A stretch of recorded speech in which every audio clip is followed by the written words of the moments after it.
Hello, and welcome to Read Us a Story. What shall we read today?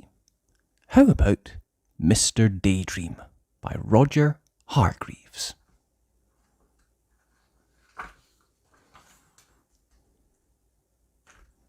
This is a story about Mr. Daydream.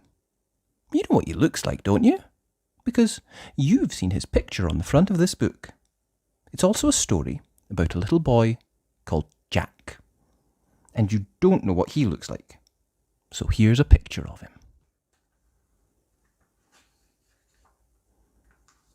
Now, Jack was a very good little boy. He always ate up all his lunch. He always went to bed when he was told. He always said, "Please," and "Thank you." But Jack was a daydreamer.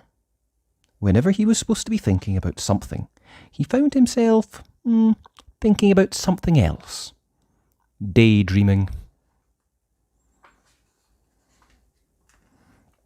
One day, Jack was at school. He was sitting at his desk, listening to the teacher, talking about history.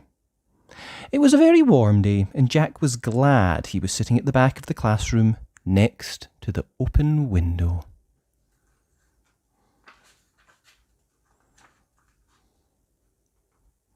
Suddenly, out of the corner of his eye, Jack saw something outside the window, on the grass, in front of the school.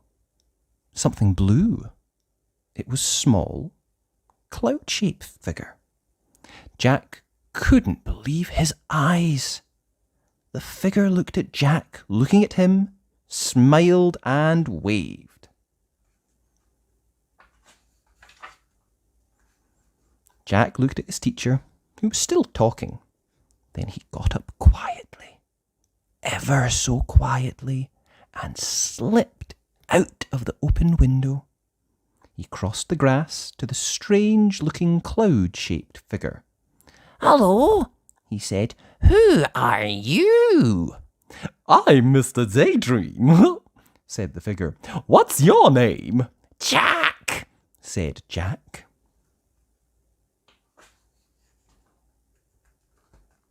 "I'm going off on an adventure," said Mr. Daydream to Jack. "Would you like to come with me?"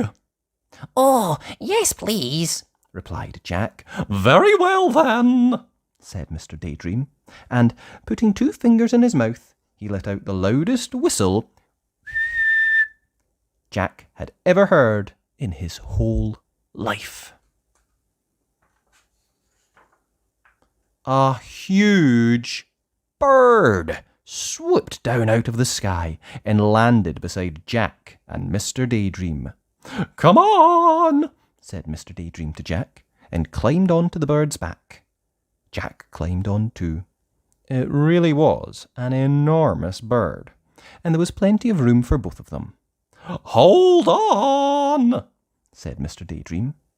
Jack held on tight. The huge bird flapped its huge wings, and suddenly they were high up in the air.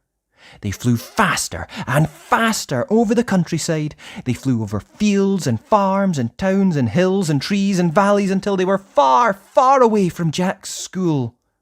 It was very exciting. Mr. Daydream turned to Jack. "How would you like to go to Africa?" he shouted. They were travelling so fast now, Jack just nodded his head and held on even tighter. And they flew across the sea. Suddenly, it seemed in no time at all, there below them was Africa.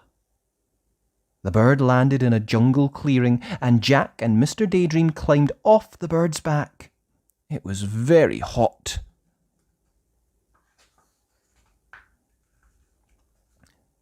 "Come on," said Mr. Daydream to Jack. "Let's go and explore." So off they set, pushing their way through the jungle. Suddenly, in the middle of the clearing, they saw an elephant. "Hello, Mr. Daydream," trumpeted the elephant down its trunk. "Would you like a lift?" "Yes, please," replied Mr. Daydream, and the elephant reached out his trunk, picked him up, and then put him up on his back. Then he reached out his trunk again, picked up Jack, and put him on his back. It was very high.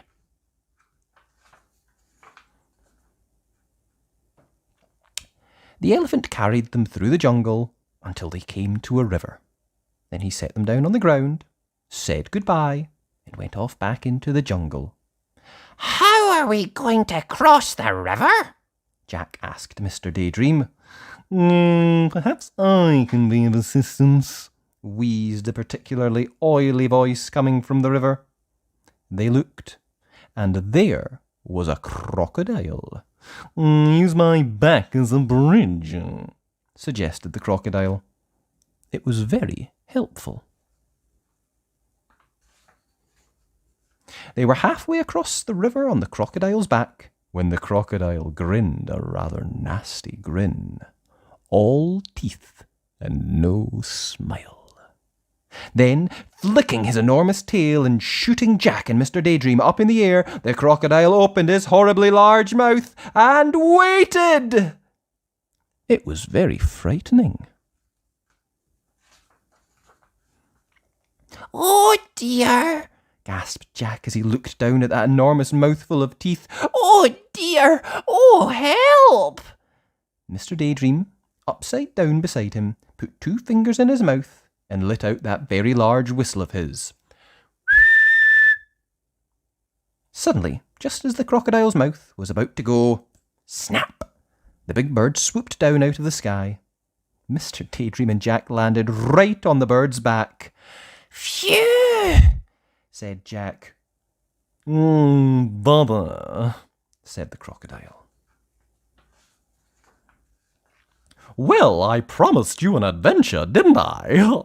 grinned Mr. Daydream. You certainly did, said Jack. And now, said Mr. Daydream, I think we will go to Australia. And they did, and Jack learned to throw a boomerang so that it always came back to him. And now, said Mr. Daydream, I think we will go to the North Pole.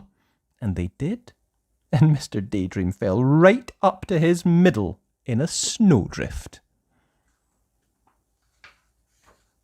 And now, said Mr. Daydream, I think we will go to the Wild West. And they did, and Mr. Daydream found a huge 10-gallon cowboy hat. The trouble was, when he put it on, he couldn't see out. Jack, he called out from underneath the hat. Jack!